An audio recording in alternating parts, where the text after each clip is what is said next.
I talk about how much I love Seattle a lot, but it's not all sunshine and roses. Hi, my name is Monica Church. I am a realtor in the Seattle Bellevue area, and I grew up here. I've lived here all of my life. The city of Seattle actually created a Seattle Hazard Explorer. I think this is so important if you're gonna become a homeowner to know about some of the hazards that could affect your home and home ownership in general. So let's first dive into that. The first one we have here is earthquakes.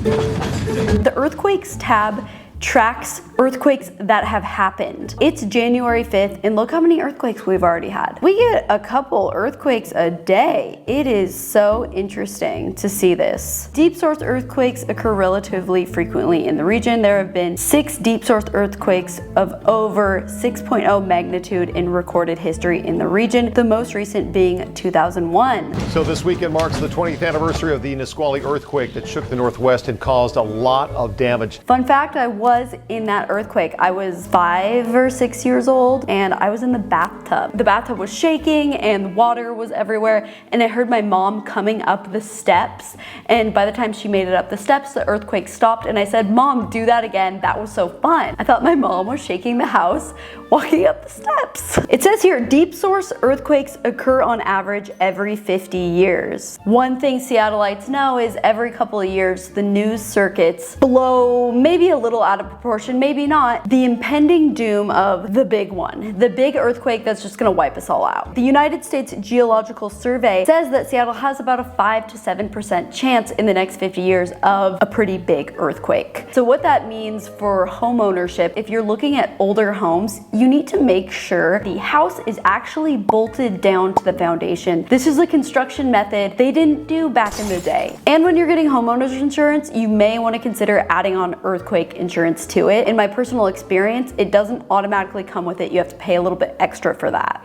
Next, we have tsunamis. With Seattle, you look around, we have a lot of water. Some of it is lakes, some of it is the Puget Sound. We're not right on a coast. So you might think, okay, how is a tsunami gonna affect us? We're pretty inland. But if we do get an inland earthquake, it could cause a tsunami. There have been studies done on this. In this hazard map, you can see if there is an earthquake on the Seattle fault line above 7.3, these are the areas that are gonna be affected by it. Luckily, it's not that scary. It's not all of Seattle, but there are some parts, right? So you're gonna see Inner Bay here, definitely affected. All of Magnolia right along the line there, super affected. And then downtown, it's just gonna be Alaskan Way up to Elliott Avenue. Most condo buildings, there's only a couple on Alaskan Way and Elliott Avenue. So most condo buildings aren't affected. The cool thing about Seattle is actually you've got the waterfront, but the first couple blocks are going uphill. So by the time you reach Western Avenue and First Avenue, you're uphill enough if there was this sort of scenario, waves wouldn't get up to First Avenue. Our port would be ruined, and it would really be hard for us to import and export goods for a while, but there wouldn't be as much loss of life at least. You will see one of the great places to live in Seattle is West Seattle, and on the tip here, this is Beach Drive, and it has so many stunning homes right on the water. They would also be right in the forefront of getting smacked by a giant wave and having their house ruined. Tsunamis are less of an issue. There's something I've only had someone ask about once in my real estate career. I was representing a condo downtown, and a buyer was interested in it, but they ended up not wanting it because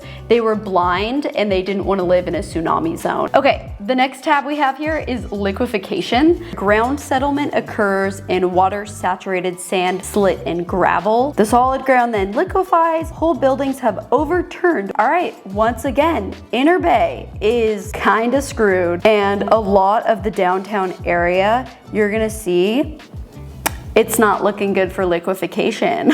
Next is landslides, and I think this is probably the biggest one that you need to worry about. That's the most common thing that we do see. That's not just the big one earthquake that might happen one day. Here, this is pretty interesting because in yellow, you're gonna see these are all potential landslide areas where you're just more prone to have landslides that could happen. And the red dots are historic landslides that have happened. And you'll see there's been a lot, and they're all in certain locations. It's these same locations where we're seeing the tsunami warnings, the liquefaction, and taking a good look at this. I think the most interesting with landslides is over here in Magnolia.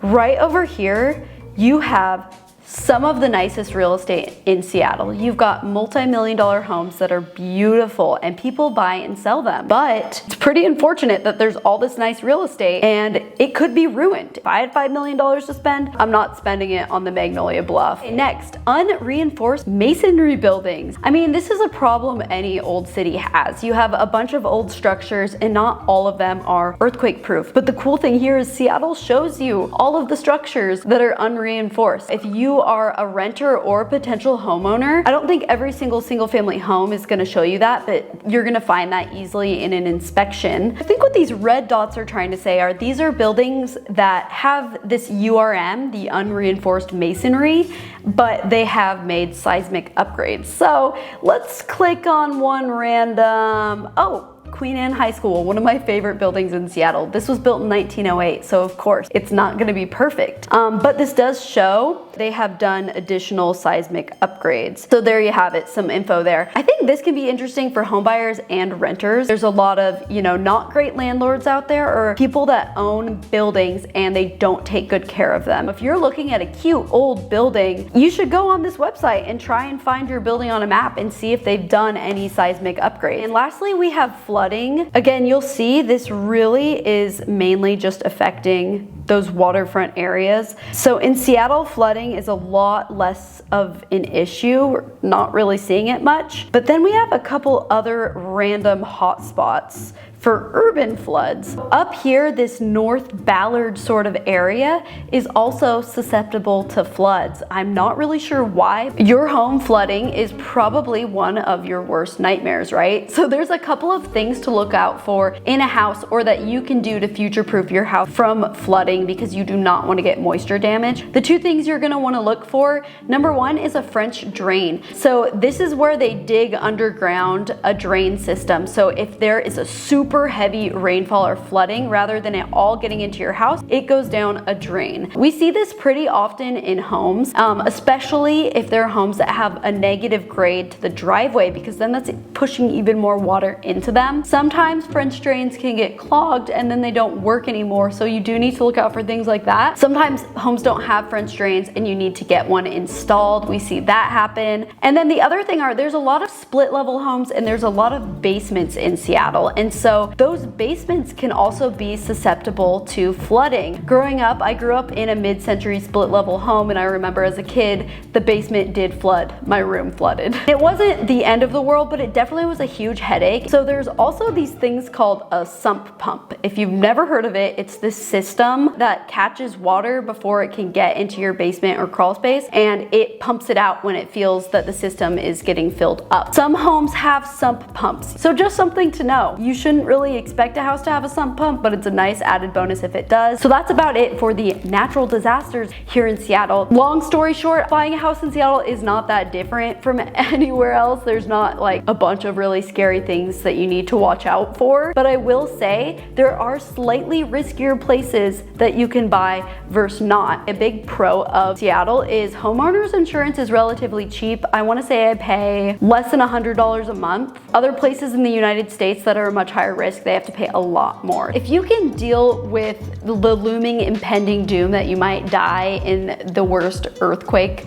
to hit the West Coast in the history of the United States, then you can live in Seattle and you'll be okay. This is kind of an overcautious viewpoint for you. Everywhere is gonna have their scary things and pros and cons. Like literally nowhere that you're living is going to be perfect. If you can stomach these and you're still excited about moving here, be sure to subscribe to this channel because I post about all things living in Seattle and the Bellevue East Side area. If you're looking to potentially buy or sell your home in the area and you wanna work with me, I would love to meet with you. You can contact me via my email, which will be in the description box. And go follow me on Instagram, TikTok, all the social medias too for more Seattle-based content there. Overall, I hope this was helpful for you. Thanks for watching. I'll see you next time. Bye.